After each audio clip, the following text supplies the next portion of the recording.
आपल्या सर्वांचे स्वागत आहे स्वामी कृपा चॅनलवर। आपल्याला व्हिडिओमध्ये जाणून घेणार आहोत संकष्टी चतुर्थी म्हणजे काय, संकष्टी चतुर्थीचे महत्त्व आहे, संकष्टी चतुर्थीचे 50 प्रभावी उपाय।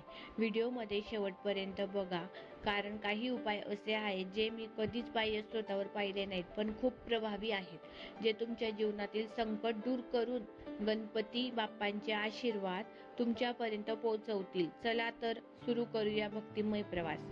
आज आपल्याला संकट चतुर्थी विषयी एक अशी माहिती देणार आहे ज्याने बाप्पाचे वरदान तुमच्या आयुष्यात अगदी जवळ आणतील। हिंदू पंचांगात प्रत्येक महिन्यात 2 चतुर्थी येतात, एक शुक्ल पक्षातील विनायक चतुर्थी आणि दुसरी कृष्ण पक्षातील संकष्टी चतुर्थी। संकष्टी चतुर्थी म्हणजे संकटांवर मात करणारी। या दिवशी गणपती बाप्पाची पूजा केली की आपल्या आयुष्यातील संकट, अडथळे, त्रास कमी होतो आणि मनात शांतीचा प्रकाश निर्माण होतो। या दिवसात एक वैशिष्ट्य असं आहे की पूजा पूर्ण झाल्यानंतर चंद्र दर्शन करणे अत्यंत शुभ मानलं जातं, म्हणून संध्याकाळी चंद्राला अर्घ्य देऊन ओम चंद्राय नमः असा मंत्र म्हणतात। प्रत्येक महिन्यांची संकष्टी वेगळ्या नावाने ओळखली जाते, जसे की माघ संकष्टी, फाल्गुन संकष्टी, श्रावण संकष्टी इत्यादी। आणि प्रत्येक संकष्टीला वेगळं फळ सांगितलं गेलं आहे। जे कोणी त्या दिवसाची पूजा श्रद्धेने करतो त्याच्या आयुष्यातील विघ्न नष्ट होतात आणि यश प्राप्त होतं। म्हणूनच म्हटलं जातं, गणपती बाप्पा संकट हरतो, भक्ताला वरदान देतो। आता आपण जाणून घेऊया गणपती बाप्पांचे 50 प्रभावी उपाय, जे तुमच्या जीवनात सुख, शांती आणि यश आणतील। हा व्हिडिओ शेवटपर्यंत बघा, कारण काही उपाय असे आहेत ना की ते बाह्य स्रोतावर सांगण्यात येतील। जे लोक नियमित व्रत करतात त्यांना काय लाभ होतात? मनाची शांती, बाधा कमी होणे, देवाचा अनुग्रह, सुख, शांती, पती-पत्नीचे पटत नसेल तर सर्व गोष्टींवर प्रभावी आहे। पहिला, संकष्टीच्या दिवशी उपवास ठेवा। दुसरा, ओम गणपते नमः हा मंत्र 108 वेळा जप करा संकष्टी चतुर्थीच्या दिवशी। तिसरं, गणपती बाप्पांसमोर ताजं फूल अर्पण करा, त्यांना प्रिय असलेलं फूल म्हणजे जास्वंदीचं फूल अर्पण करा। चौथा, तुळशीचं पान गणपती बाप्पाला अर्पण करा। पाचवं, लाल रंगाचा कपडा किंवा रुमाल अर्पण करा। सहावं, गणपती बाप्पाला मोदक अतिशय आवडती गोष्ट आहे खाण्याचा नैवेद्य म्हणून मोदकाचा नैवेद्य द्या। बाप्पाच्या मूर्तीला सिंदूर लाव। सातवं, आठवं, बेलपत्राच्या 3 पानांचा अर्पण करा। बेलपत्र जे असतं ते 3 पानांवालं जे आहे ते अर्पण करा बाप्पाला। नववं, दीप प्रज्वलित करा, तुपाचा दिवा अतिशय उत्तम म्हणजे तुपाचा दिवा लावा। 10वं, संध्याकाळी चंद्राला अर्घ्य द्या, पाणी द्या। 11वं, घरातील गणपती मूर्ती स्वच्छ करा, घरातील जी गणपती मूर्ती आहे ती स्वच्छ करून घ्या। गणपती बाप्पांच्या समोर दररोज आरती करा, रोज आरती करा। 13वं, संकट निवारण स्तोत्र वाचा, संकट निवारण स्तोत्र वाचा। 14वं, लाल फुलांची माळ चढवा, लाल फुलांची जी माळ असते ती बाप्पाला द्या। 15वं, श्री गणेशाचं नाव घेत पाणी प्या, बाप्पाचं नाव घेत पाणी पिऊन घ्या। त्यानंतर 16वं, घरात शुद्ध वातावरण ठेवा, भांडण करून पूजा करू नका।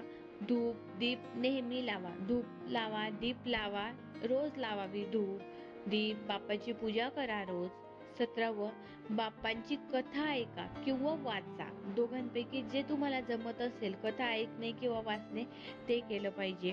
18वं, श्री सिद्धिविनायकाचं नाव उच्चारत झोपा, रात्री झोपताना श्री सिद्धिविनायक बाप्पांचं नाव घेऊन झोपा। गणपती स्तोत्र म्हणा, प्रणम्यसे सदेव म्हणा, जे आपल्याला येत असेल ते देखील म्हटलं तरी चालेल। 19वं, लहान मुलांना प्रसाद वाटा, लहान मुलं जे असतात त्यांना प्रसाद द्या। 20वं, बाप्पाच्या पुढे लाडू ठेवा, मोदकासह. बाप्पांना मोतीचूरचा लाडू आवडतो तर मोतीचूरचा लाडू ठेवा. 21 कुटुंबासह गणपती बाप्पांची आरती करा. 22 घरात वादविवाद टाळा, शांतता राखा. वादविवाद करून पूजा करणं या गोष्टी चांगल्या नव्हे, तर वादविवाद न करता पूजा करणं अतिशय उत्तम. 23 बाप्पाचे नावाने दान करा. बाप्पाचे नाव आहे त्यांच्या नावाने दान करा. 24 ज्येष्ठांचा आशीर्वाद घ्या. जे घरातील मोठे लोक आहेत त्यांचा आशीर्वाद घ्या. 25 दुःखी व्यक्तीला आनंद द्या. हेही बाप्पाची सेवाच आहे. दुःखी जी व्यक्ती आहे त्याला आनंद द्या, तर त्याला पण म्हणजे त्या व्यक्तीला पण एक आनंद निर्माण होईल. हे देखील बाप्पाची सेवा आहे. 26 गणपती बाप्पांचं भजन ऐका. गणपती बाप्पांच्या घरामध्ये भजन लावून द्या, ते ऐका. 27 सकाळी उठून गणेश गायत्री मंत्र जपा. सकाळी उठून 108 वेळा गणेश गायत्री मंत्र जपा. 28 मनातील नकारात्मक विचार दूर ठेवा. मनात ओनली पॉझिटिव्ह विचार ठेवा. नकारात्मक जे विचार आहे ते दूर करा. 29 दुर्वा द्या बाप्पांना. 21 दुर्वांची माळ विशेष शुभ. 21 जे दुर्वा असतात त्या एका याच्यामध्ये रॅप करून जी माळ देतो आपण बाप्पांना, ती विशेष शुभ आहे. संकष्टीच्या दिवशी झाडाला पाणी द्या. झाडाला, तुळशीला, कशालाही पाणी द्या. 31 गणेश अथर्व शीर्ष पठण करा. मेनली अथर्व शीर्ष जे आहे ते पठण करा. 32 बाप्पांच्या मूर्तीसमोर ध्यान करा. 33 लाल किंवा केशरी रंगाची अगरबत्ती वापरा. लाल किंवा केशरी रंगाची जी अगरबत्ती असेल ती यूज करा. 34 गणपती बाप्पाला नारळ अर्पण करा. 35 दुर्गंधी पदार्थ जवळ ठेवू नका. दुर्गंधी पदार्थ बाप्पांच्या जवळ ठेवू नका. 36 सकाळी सूर्योदयासोबत गणेश वंदना करा. गणपती बाप्पाला वंदना करा सकाळी. 37 गणपतींची छोटी मूर्ती ऑफिसमध्ये ठेवा. आपल्या ऑफिसचा जो डेस्क असेल जिथं आपण काम करतो तिथं ठेवा. घरामध्ये जर आपण यूट्यूब चॅनल आपलं ओपन असेल तर आपण तिथं देखील ठेवू शकतो जिथे आपण काम करतो.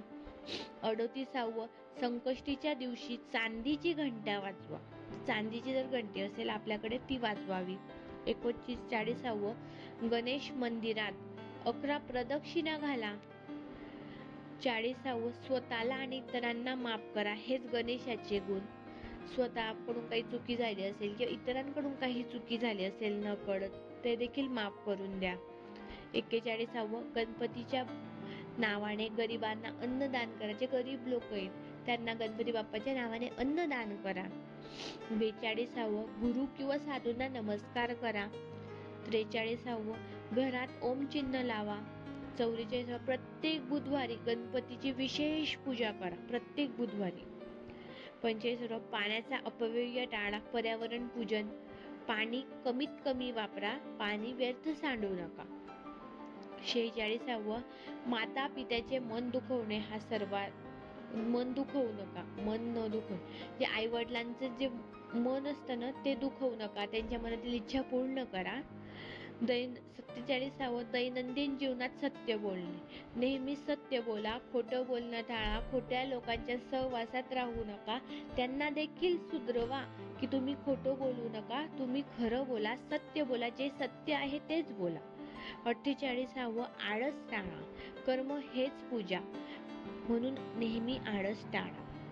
49 बाप्पाच्या नावाने नवीन कार्य सुरू करा. काहीतरी एक नवीन कार्य, नवीन हॉबीज, नवीन काहीतरी कार्य. जे मनात एखादी इच्छा आहे की मला हे करायचं आहे, मला संगीत शिकायचं आहे, मला यूट्यूब व्हिडिओ बनवायचे आहे, काहीतरी एक नवीन कार्य सुरू करा. काहीतरी झाड लावा. असं. 50 सदैव गणपती बाप्पांचे आभार माना. जे आतापर्यंत बाप्पांनी आपल्याला दिलं आहे त्यासाठी आपल्या बाप्पांचे आभार माना. हे 50 उपाय फक्त विधी नाहीत, ते श्रद्धा, प्रेम आणि सकारात्मकतेचा मार्ग दाखवत आहेत. म्हणून नेहमी हे उपाय करत राहा. नक्कीच आपल्या मनातल्या इच्छा